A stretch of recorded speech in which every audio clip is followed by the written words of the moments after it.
مالک رضی اللہ تبارک و تعالی عنہ جو مالکیوں کے امام ہیں، مسلک مذہب مالک کے جو امام ہیں، وہ امام مالک رحمہ اللہ 35 برس تک آپ نے مسجد نبوی میں نماز نہیں پڑھی۔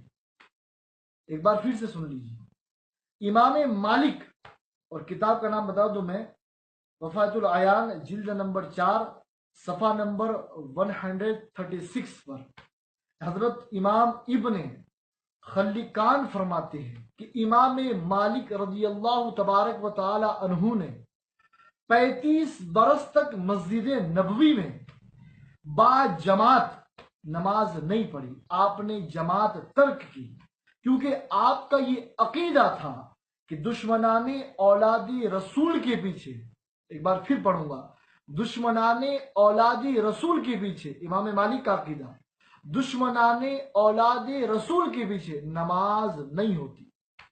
حضرت امام ابن خلکان وفات العیان، جلد نمبر 4، صفحہ نمبر 136 پر لکھتے ہیں کہ امام مالک کا عقیدہ تھا کہ دشمنان اولاد رسول کے پیچھے نماز نہیں ہوتی۔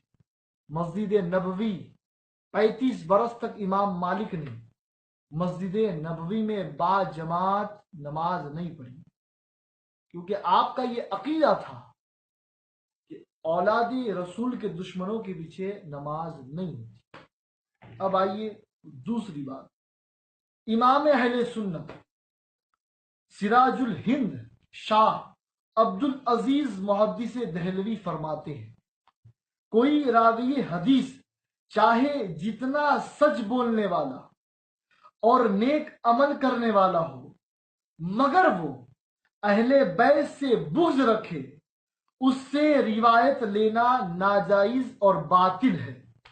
کون کہہ رہا ہے؟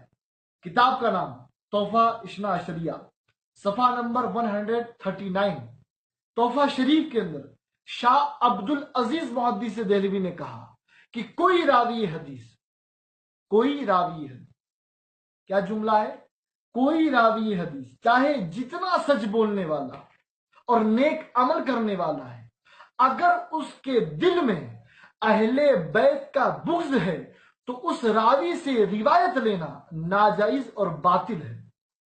اب آپ مجھے بتائیں کہ آپ اور ہم کس سے ڈر رہے ہیں؟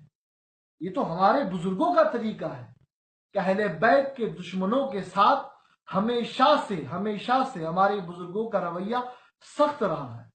امام مالک نے 35 برس تک دشمنان اولاد علی کے پیچھے نماز نہیں پڑھی اور جماعت ترک کی۔ امام ابن خلکان نے لکھا ہے اپنی کتاب میں، 35 برس تک امام مالک رحمہ اللہ نے اولاد رسول کے دشمنوں کے پیچھے نماز نہیں پڑھی۔ اور شاہ عبد العزیز محدث دہلوی رضی اللہ تبارک و تعالی عنہ فرماتے ہیں کہ کوئی راوی حدیث چاہے کتنا بھی سچ بولنے والا ہو، نیک عمل کرنے والا ہو، اگر وہ اہل بیت کا دشمن ہے تو اس سے روایت نہیں لی جائے گی۔ تحفہ شریف کے اندر پیج نمبر 139 پر فرماتے ہیں